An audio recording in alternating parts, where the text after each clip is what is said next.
Materi dengan tema peran sistem informasi manajemen di rumah sakit terkait kerahasiaan data pasien COVID-19 akan disampaikan oleh Bapak Mudafik Rian Pratama Eskom Mkom. Sebelum pemaparan materi, saya akan membacakan CV beliau.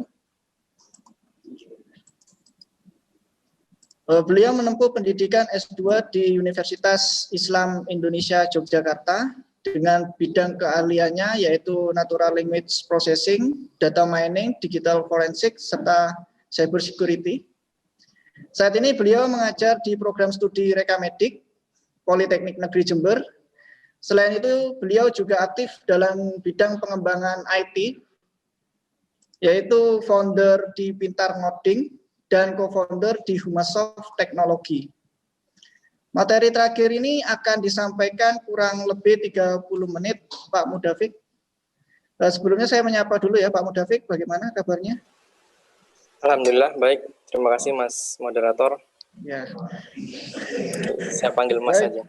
Ya, makasih Pak. Baik, untuk materi yang terakhir, saya sampaikan kembali Pak, untuk waktunya 30 menit kepada Bapak Mudafik, kami persilakan. Siap, terima kasih Mas Moderator. Meskipun nama saya yang muda, tapi usianya lebih muda Mas Moderator ini. Oke, izinkan saya share screen ya. Iya Pak. Oke, apakah sudah terlihat? Sudah terlihat Pak. Oke, sebelumnya yang saya hormati Ketua Jurusan Kesehatan Politeknik Negeri Jember, Ibu Sustin Farlinda. Kemudian yang saya hormati Ketua Program Studi Rekamedik Politeknik Negeri Jember, Pak Atma Deharja. Dan kemudian yang saya hormati kedua narasumber, Ibu Gemala Hatta dan Ibu Ana Rosa.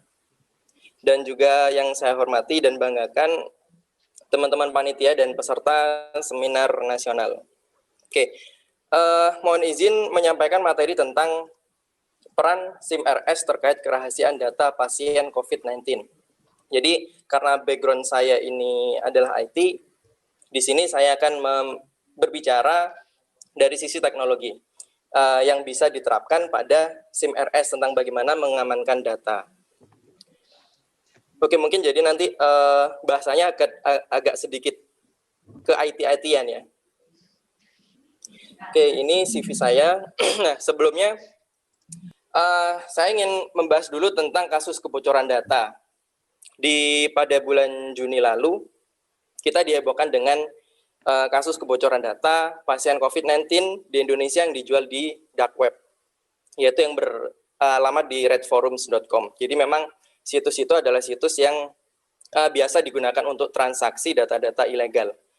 Nah, jumlah datanya cukup besar, 230.000 data pasien, meskipun ini bukan sepenuhnya itu positif, ada juga yang negatif juga masuk di dalam data itu.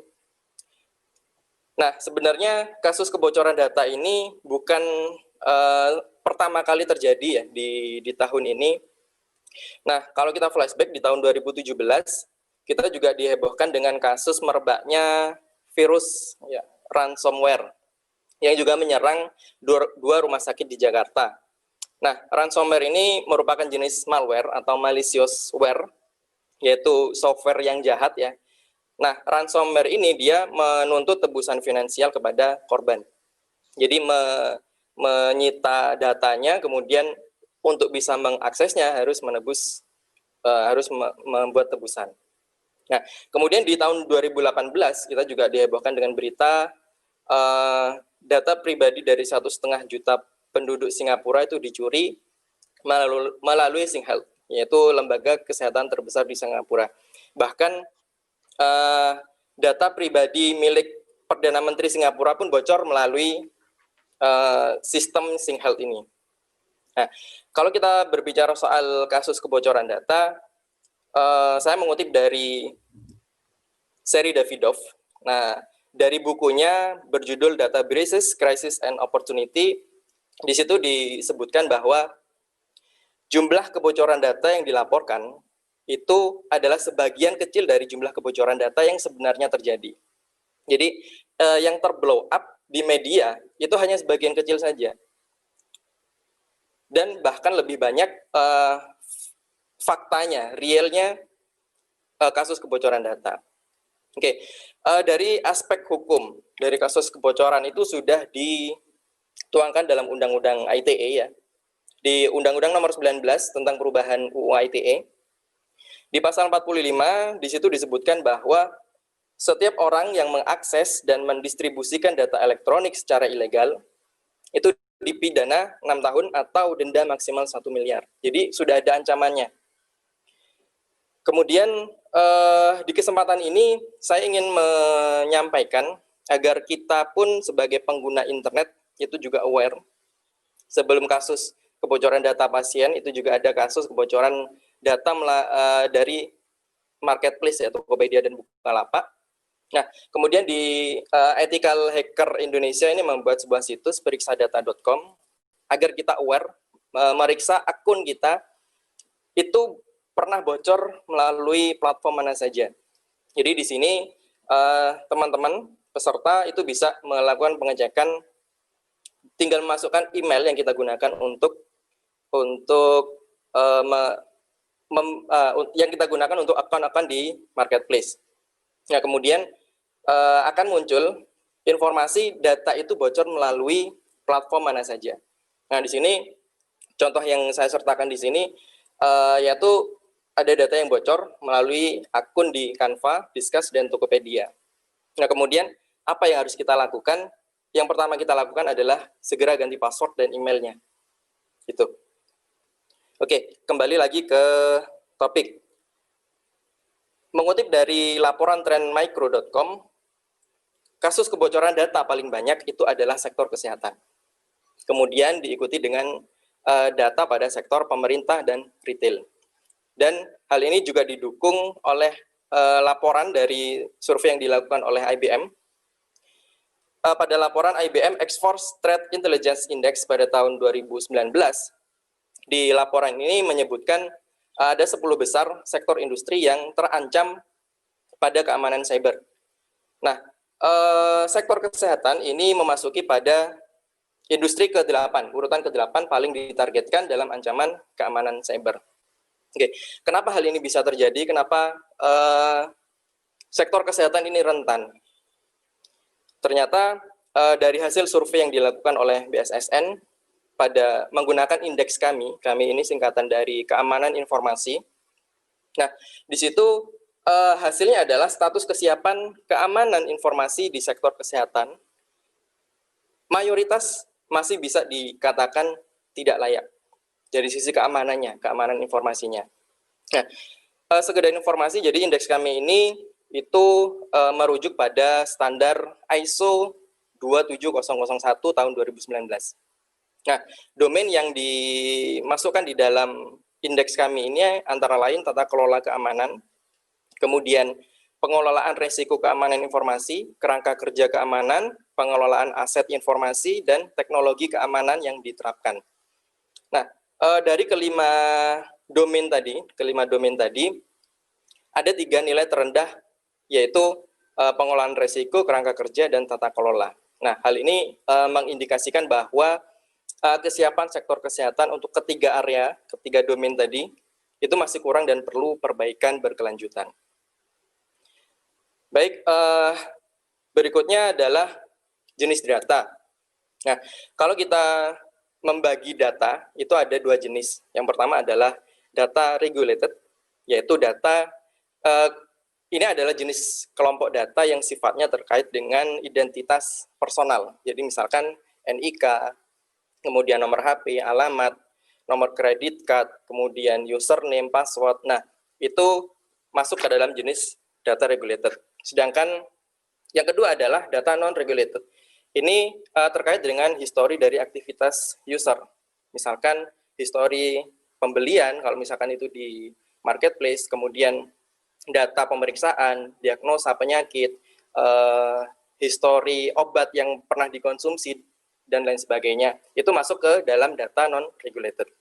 Nah, bagi hacker atau orang-orang yang memiliki niat buruk, itu data regulated menjadi incaran mereka. Sedangkan data non-regulated itu menjadi lebih menarik untuk pebisnis, untuk kepentingan strategi bisnisnya. Nah, oleh karena itu kedua jenis data ini penting untuk dilindungi. Nah, di sektor kesehatan juga disebutkan data yang dilindungi itu termaktub dalam Permenkes nomor 269 tentang rekam medis. Di situ disebutkan bahwa informasi tentang identitas pasien, diagnosis, riwayat itu harus dijaga kerahasiaannya. Nah, ini kalau kita kita bedakan bagi ke dalam jenis data tadi, identitas pasien ini masuk ke dalam data regulated, sedangkan diagnosis, riwayat itu masuk ke dalam data non-regulated.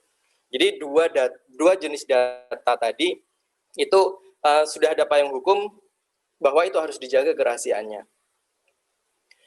Kemudian apa sih yang menarik dari data? Kenapa data ini banyak diminati atau banyak dicari? Karena konon pada era digital saat ini data adalah sesuatu yang bernilai daripada minyak bumi.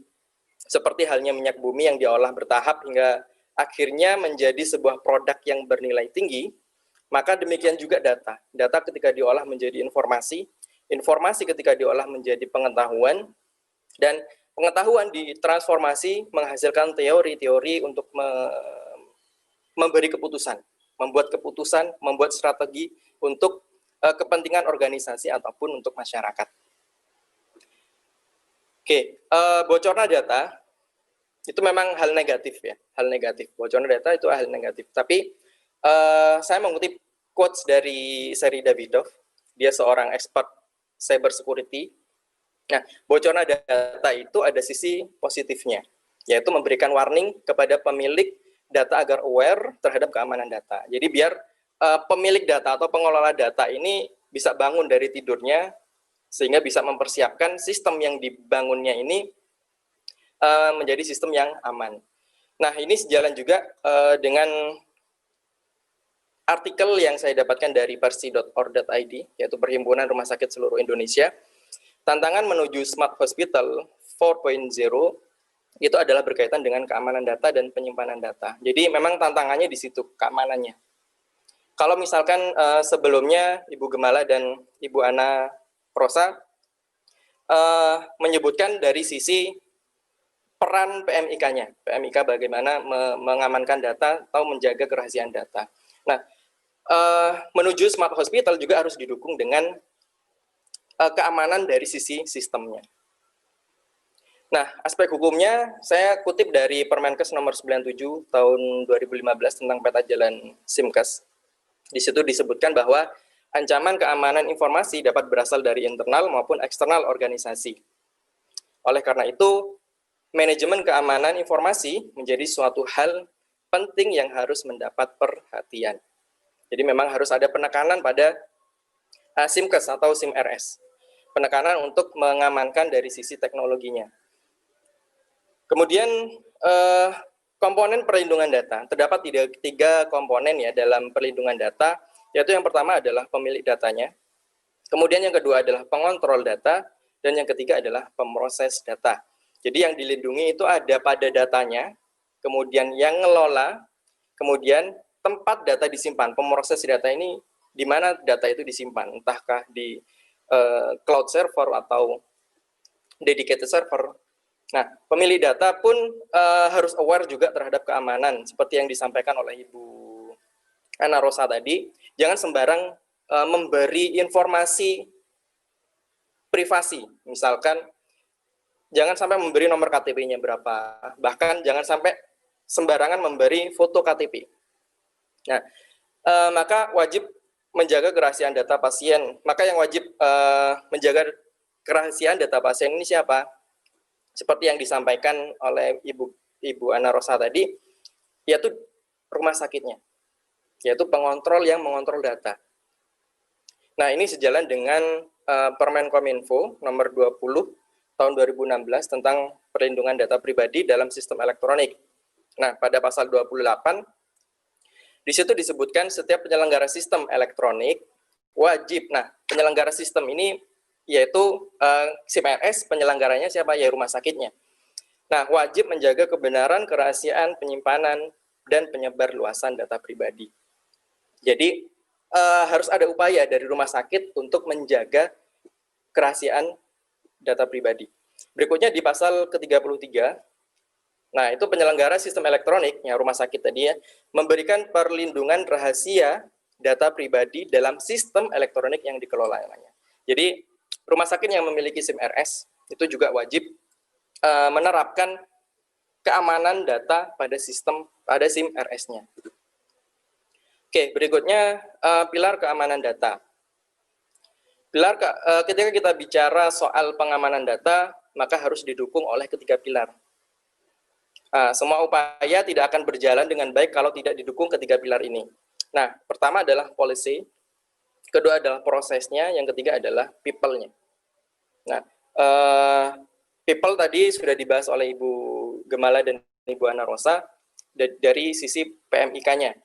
Juga sempat disinggung oleh Ibu Gemala tentang prosesnya, yaitu dari sisi IT-nya.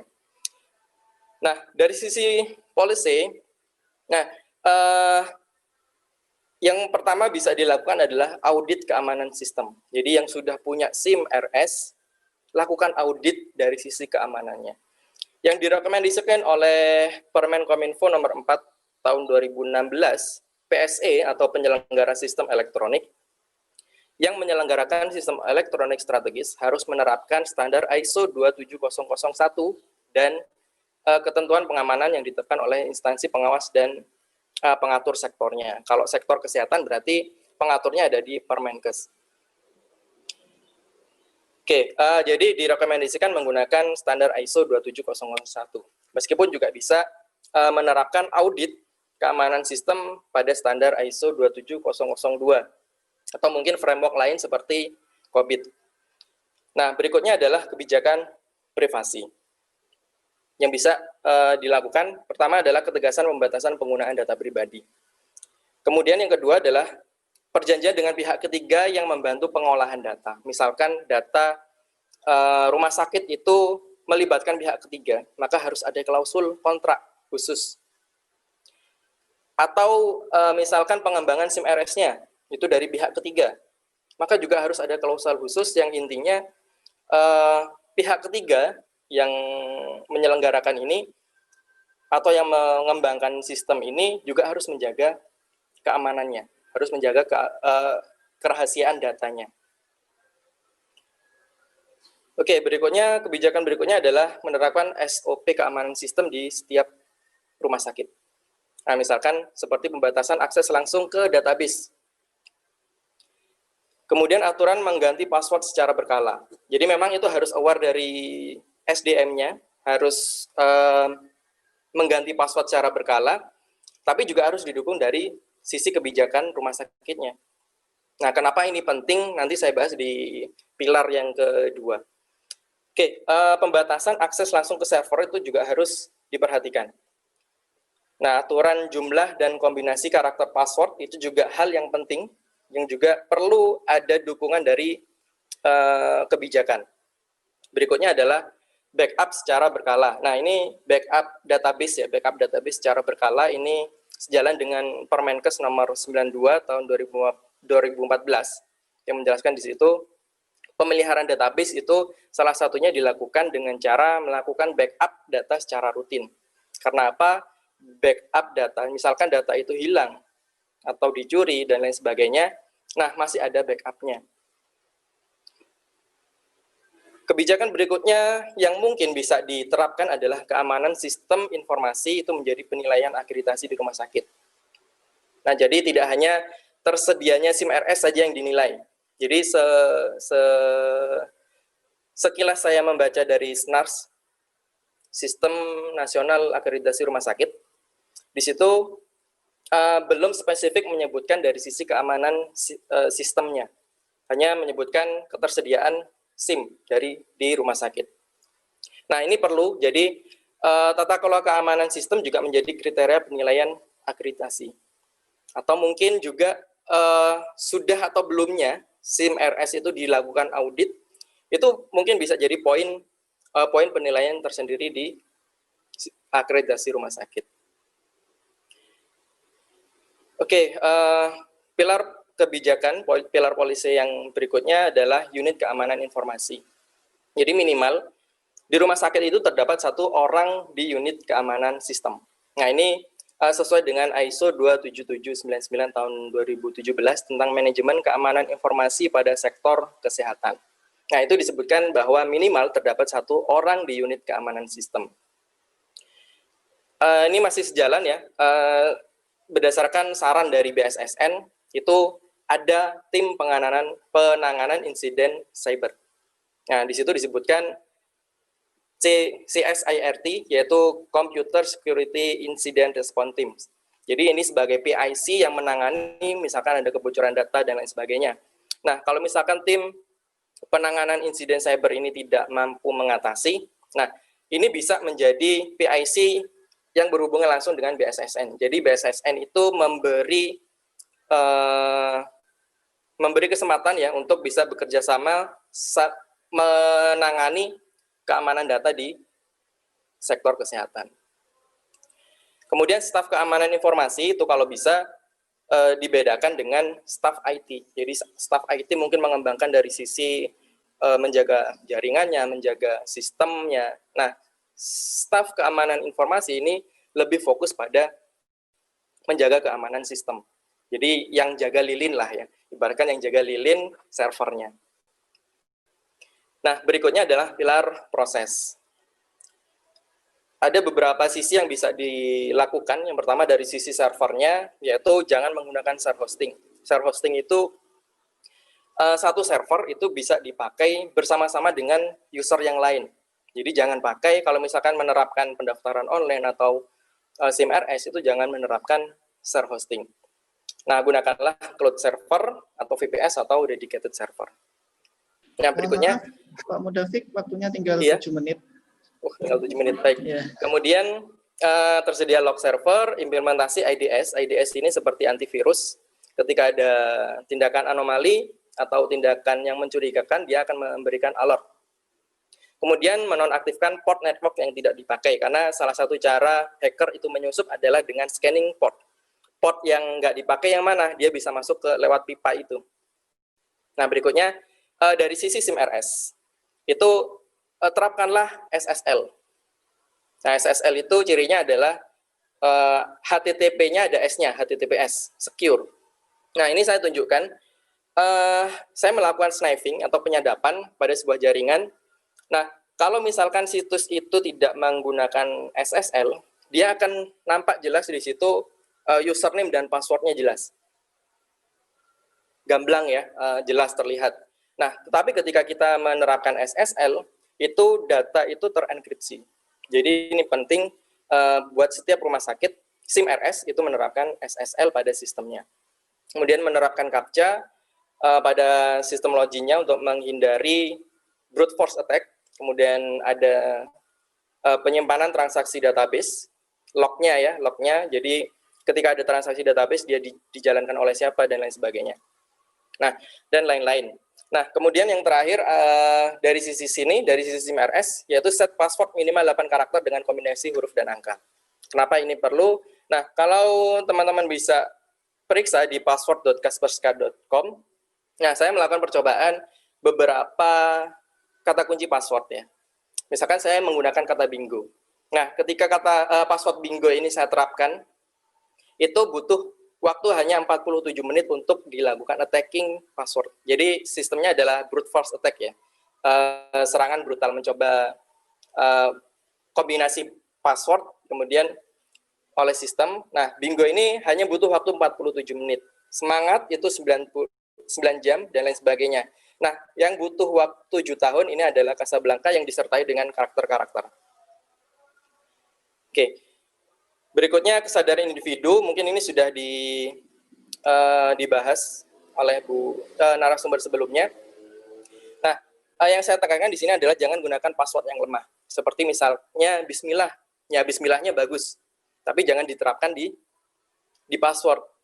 Atau Bismillah 123, ada nggak nih yang masih menerapkan kata kunci itu. Jadi password Bismillah atau semangat 45, nah itu adalah kata kunci yang sudah ada di word list password. Jadi kalau kita lakukan brute force hanya butuh sepersekian detik untuk membobolnya.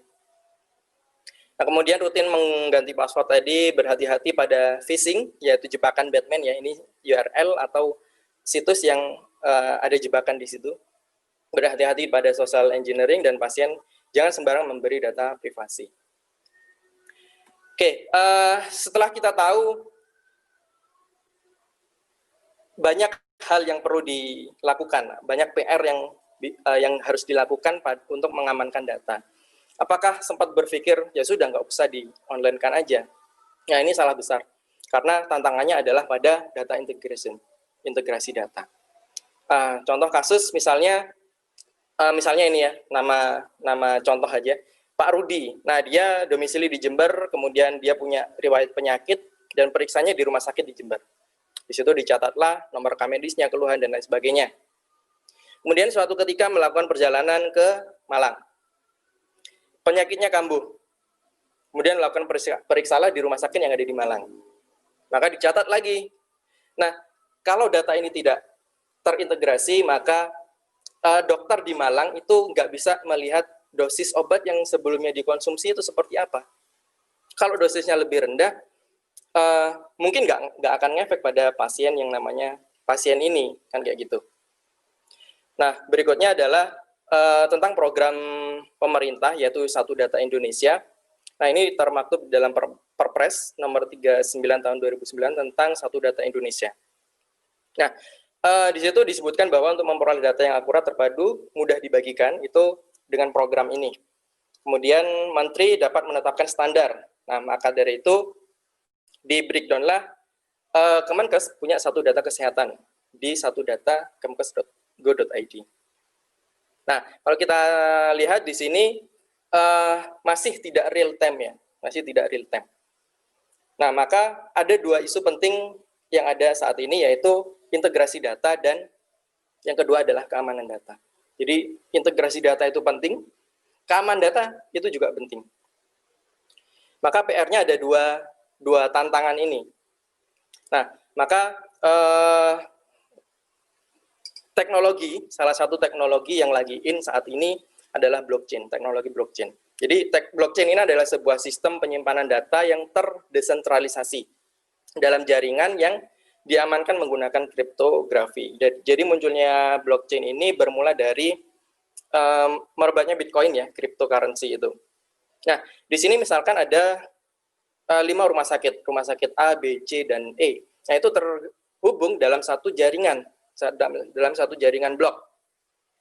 Kemudian jika ada pasien baru di rumah sakit A, nah rumah sakit B, C, D, dan E itu juga bisa mendapatkan data itu.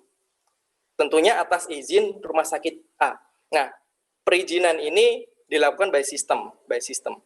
Jadi setiap rumah sakit itu punya key atau kunci untuk pengamanan datanya. Nah, misalkan ada hacker atau peretas yang menyusup di rumah sakit E, nah dia harus membuka kunci semua jaringan yang ada di situ. Misalkan dia harus tahu kuncinya rumah sakit A, dia harus tahu kuncinya rumah sakit B, C, D, dan E, baru dia bisa membobol ke sistemnya. Jadi ini gambaran umum dari teknologi blockchain.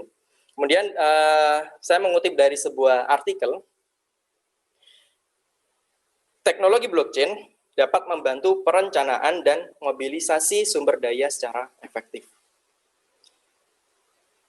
Dan solusi penerapan blockchain layak secara ekonomi dan dapat memastikan integritas data, keamanan, transparansi, dan keterlacakan data. Jadi ini ada jadi tantangan dan butuh dukungan memang dari pemangku kebijakan untuk bisa menerapkan blockchain. Dan mungkin ini juga bisa jadi topik riset gabungan ya dari bidang IT dan juga bidang kesehatan, bisa berkolaborasi. Nah, sebelum saya akhiri, saya tutup dengan kalimat, tidak ada sistem yang aman secara mutlak, tapi pengamanan sistem menjadi suatu hal yang mutlak dilakukan. Pengamanan sistem itu seperti seni yang terus berkembang, karena ketika kita menciptakan gembok ya, pasti ada cara pencuri itu membobol gembok. Nah, makanya itu pengamanan sistem itu seperti seni yang terus berkembang dan harus kreatif. Nah, demikian. Terima kasih. Saya kembalikan ke Mas Moderator. Wassalamualaikum warahmatullahi wabarakatuh. Untuk pertanyaan kedua oleh Nada Afifa ini, dalam sektor kesehatan dengan lingkup sistem rumah sakit yang terintegrasi berarti selalu pembentukan tim IT. Apakah perlu adanya tim cyber security untuk penjaminan dari kebocoran data rumah sakit dikarenakan rumah sakit harus menjaga data pasien terkait dengan kebenaran, kerahasiaan, serta penyebar luasannya? Itu Pak. Oke, berkaitan dengan sistem RS, nah memang seharusnya harus ada di setiap rumah sakit itu unit unit IT ya, unit TI-nya. Nah, tapi yang disarankan oleh BSSN, Badan Cyber Sandi Negara, itu bedakan antara tim cyber security atau tim keamanan sistem itu dengan tim IT. Harus dibedakan biar job desk-nya itu tidak tumpang tindih. Jadi tim IT tetap ada, tim cyber security juga harus ada. Bahkan tadi sudah saya sampaikan di ISO 27799 tahun 2017 itu minimal ada satu orang di unit keamanan sistem. Jadi ada unit sendiri dan itu di luar dari unit IT. Mungkin itu. Baik, Pak Mudafik. Selanjutnya dari Astiar ini, pertanyaannya seberapa besar kemungkinan terjadinya peretasan atau kebocoran data jika menggunakan jaringan lokal pada suatu instansi dan bagaimana penanggulangannya, Pak? Itu. Oke, kalau seberapa besar kalau lokal tidak di-online-kan lah ya, tidak di-online-kan tentu kemungkinannya semakin kecil, tapi tidak bisa dipastikan bahwa itu akan aman karena bisa saja peretas itu menyusup di jaringan lokalnya. Jadi kalau bahasa Jawanya nyanggong di rumah sakit itu. Nah, kemudian melakukan snifing seperti yang saya tunjukkan tadi, menggunakan tools melakukan snifing. Ya sudah, kalau sudah di snifing bisa terrecord transaksi-transaksi yang dilakukan di situ. Nah, bagaimana penanggulangannya? Ya, itu tadi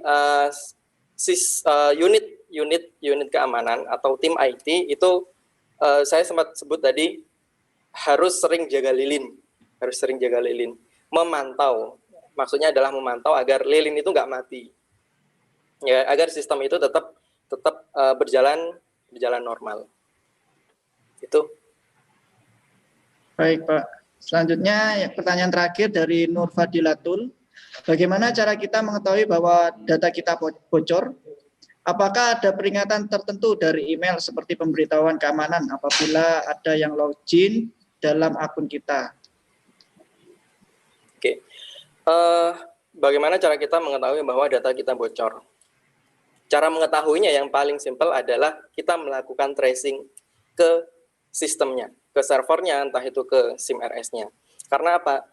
Banyak peretas atau hacker, yang saya sebut di sini adalah black hat hacker ya. Jadi hacker ini ada yang putih dan ada yang hitam. Jadi kalau yang masuk secara ilegal itu hacker hitam. Nah, kalau dia bermain cantik, dia akan masuk ke sistem tanpa merusak apapun. Kemudian mencuri apa yang ada di sana. Nah, kalau itu dilakukan, maka kalau kita hanya menunggu, ya sudah, kita nggak akan tahu bahwa data di rumah sakit itu hilang atau tercuri. Nah, tapi kalau misalkan kita mengimplementasikan IDS, Intrusion Detection System. Jadi itu semacam antivirus. Tadi juga saya sampaikan, itu semacam antivirus yang ketika terjadi anomali, tindakan anomali atau tindakan mencurigakan, itu ada alert yang dikirimkan berupa notifikasi. Baik itu nanti bisa diatur entah berupa email atau notifikasi ke sistemnya, atau bisa diatur juga by SMS kalau ada tindakan anomali. Jadi seperti itu. Baik, Pak Mudafik atas jawabannya. Dengan mengucapkan alhamdulillahirobbil alamin, acara Seminar Nasional Managing Health Information Privacy During the COVID-19 of Pandemic kami tutup. Kami segenap panitia memohon maaf sebesar-besarnya bila mana terjadi kesalahan tutur kata dan teknis penyelenggaraan seminar pada hari ini. Terima kasih atas kesediaan waktu bergabung dengan kami. Semoga kita semua selalu diberi kesehatan dan bisa melakukan aktivitas berkumpul, bertemu selayaknya hidup normal kembali. Sampai jumpa di seminar online berikutnya. Wassalamualaikum warahmatullahi wabarakatuh.